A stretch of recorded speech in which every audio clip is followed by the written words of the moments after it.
right, good morning and welcome. Glad to have you join us again on this week's edition of the program Corporate Governance Platform, brought to you by the Institute of Chartered Secretaries and Administrators of Nigeria, ICSAN. I am Funmi Omoburio. ICSAN is a leading recognized professional body in Nigeria dedicated to enhancing status and practice of corporate governance and public administration. On the program this morning, we want to look at the impact of ethical culture on corporate governance. The impact of ethical culture on corporate governance. All right, this morning we have joining us Mr. ANIEDI AMOS, FCIS, of course, he's Vice Chairman, Governors Practitioners Committee, and immediate past Chairman, ICSAN, AKWA IBOM State Chapter. Good morning, Mr. ANIEDI AMOS. Good morning from me and good morning, listeners. All right, thank you for joining us on the program this morning. And also with me right here in the studio is Mr. Kayode Ketefe. FCIS is Head of Research, ICSAN. Good morning, Mr. Ketefe. Good morning for me. Good morning to you, ANIEDI AMOS, and good morning to you, all our listeners. All right, let's take this commercial. Of course, we'll be right back. The world is constantly evolving into a knowledge-based economy where skills and competencies constitute the lifeblood of public and corporate governance. You therefore need to empower yourself to fit into this new world by gaining basic knowledge and improving your skill set in the governance-focused disciplines. That is why every aspiring as well as practicing professional in governance field needs ICSAN. ICSAN. What is ICSAN? ICSAN is a leading statutorily established professional body dedicated to enhancing the status and practice of corporate governance and public administration. ICSAN members are trained as chartered secretaries and administrators. Who are chartered secretaries and administrators? Chartered secretaries are high-ranking governance professionals with a broad base of skills, unique amongst other professions. They are trained in law, finance, accounting, administration, strategy development, and corporate governance.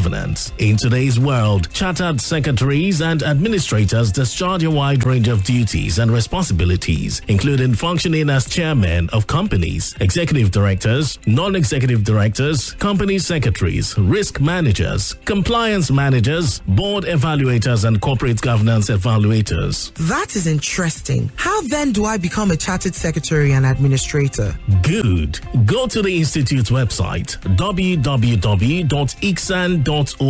You can also visit the National Secretariat of ICSAN at Plot 6, Elephant Cement Way, Alausa, Ikeja, Lagos, to get full information on how to become members. ICSAN, the hub of governance professionals. All right, like I said earlier, we're looking at the impact of ethical culture on corporate governance. Mr. ANIEDI AMOS, let's begin this way. How would you define the term ethics in business parlance? Thank you very much for me.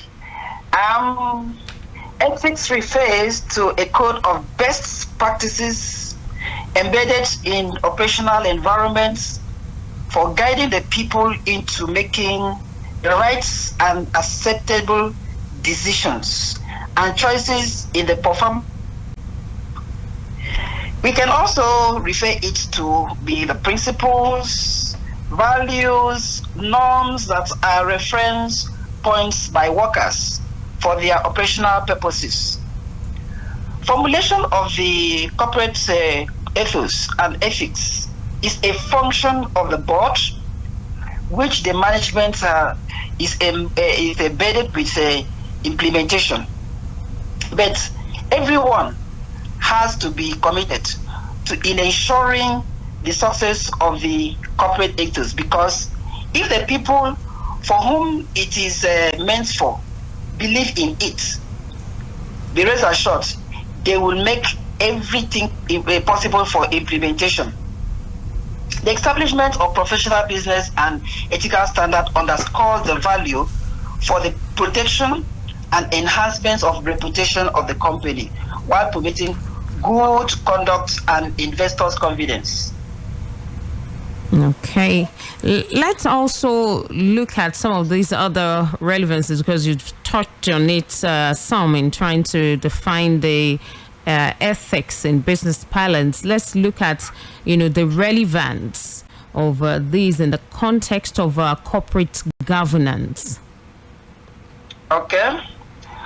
First of all, I would like you to know that corporate governance refers to the ways and manners by which a company is directed and controlled.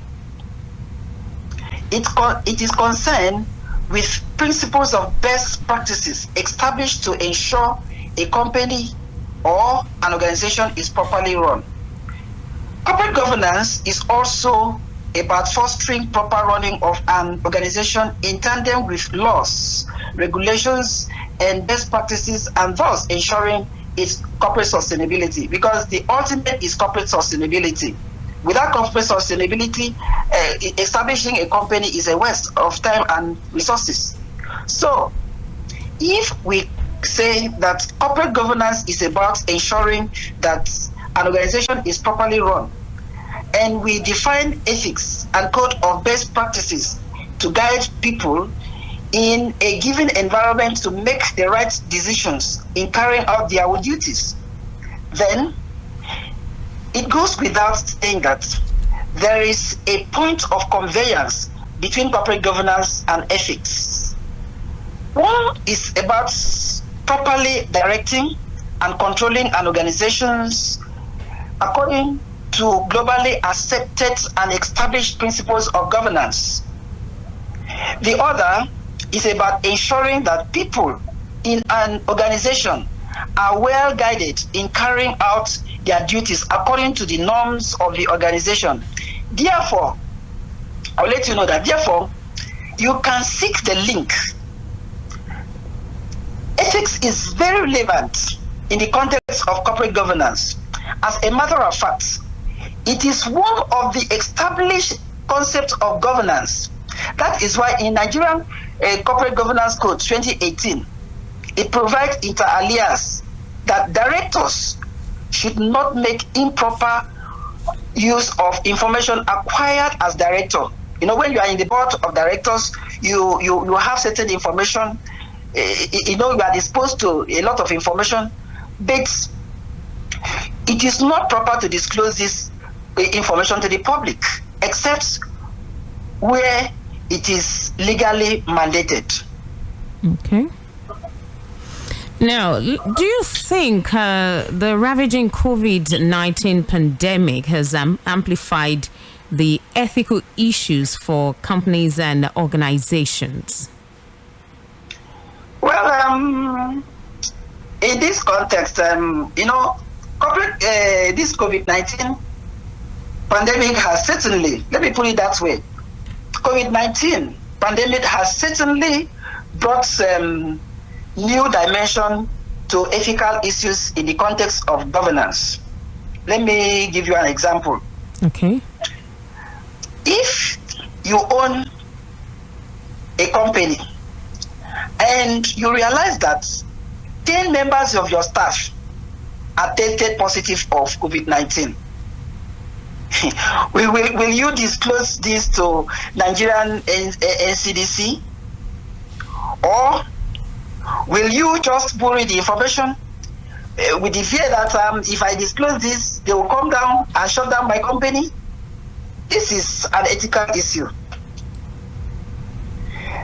We also had, during that pandemic shutdown, we heard that companies which hold their staff, so many of them hold their staff and continue operation during the COVID-19 inside their factories. During the government imposed, and it was a compulsory imposed shutdown, that is lockdown of organization. This is purely ethical issues that also constitutes an infringement of law. Surely, surely there are a number of ethical issues coming up now in this time of COVID-19 that companies and organizations must be careful about. Okay, now let's look at likely consequences of ethical aberrations by the companies. There are a number of consequences to ethical aberration by companies and organizations, all of them negative. To start with, the non-ethical practices can directly jeopardize the interests of the company.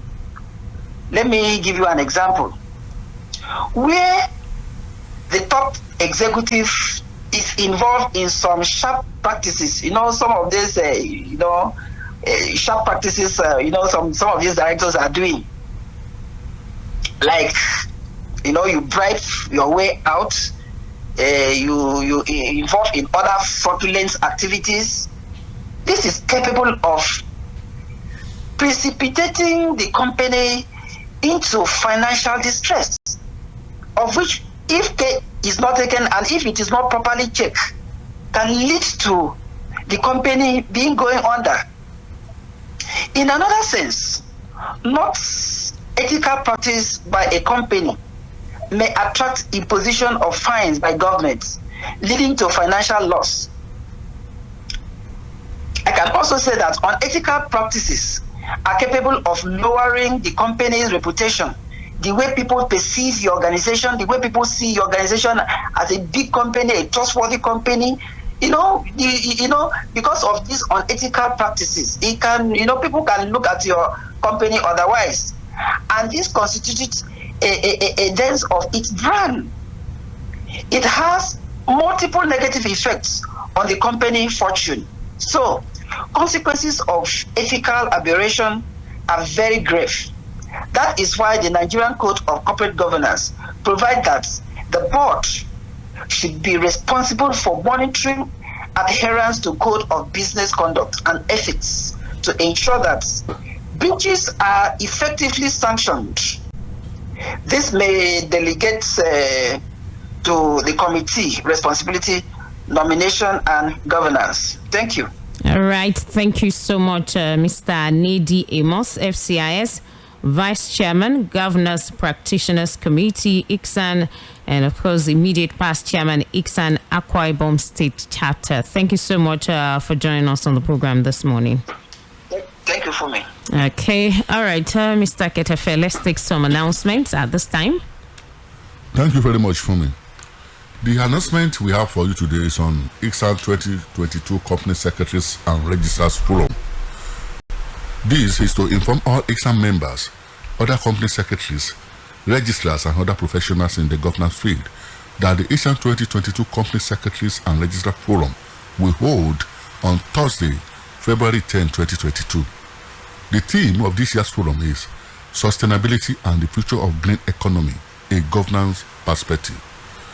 The theme once again is Sustainability and the Future of Green Economy, a Governance Perspective. Company Secretaries and Registrars Forum is the Institute's program that exposes participants to modern day practices and practical solutions to problems on company secretarial practices, the capital market, and related issues. This event attracts 4 credit points for members. Specifically, this year's forum aims at exposing participants to issues on sustainability and the future of green economy. It will be an interactive program facilitated by seasoned technocrats as well as experienced and skilled professionals. It promises to be a value-adding program. The participation fee schedule is as follows. Members, let me quickly add that for all the categories of that we list here under, there is discount, early bird discount for them. So let me start. Members, 50,000 naira, and the early bird discount for this category is 45,000 naira. For student, the normal rate is 30,000 naira. Early bird is 27,000 naira. Non-member, 55,000 naira. Early bird payment for the non-members is 49,500. Senior citizen, 50,000 naira. Early bird rate is 13,500. Virtual attendees, because the event is an hybrid one, for virtual attendees, the rate is 35,000 naira, while the early bird payer will enjoy the rate at 31,500. Please note that the early bird payment ends on Monday, 31st January 2022. The link to register for the program is available on the Institute's website as well as all the Institute's social media platforms. Follow the link to register and pay. We look forward to receiving you and your nominations. For more information, please contact Florence on 080-323-69300. For more information, please contact Florence on 080-323-69300. Thank you for listening. All right, thank you so much, Mr. Kayode Ketefe, FCIS Head of Research, ICSAN. We also thank Mr. ANIEDI, AMOS, FCIS, who joined us earlier. And that's it on Corporate Governance Platform this morning. Join us same time, same station next week for another Arcade. I am Funmi Omoburio. The world is constantly evolving into a knowledge-based economy where skills and competencies constitute the lifeblood of public and corporate governance. You therefore need to empower yourself to fit into this new world by gaining basic knowledge and improving your skill set in the governance-focused disciplines. That is why every aspiring as well as practicing professional in governance field needs ICSAN. Eagle 89.7 FM. The station with the difference.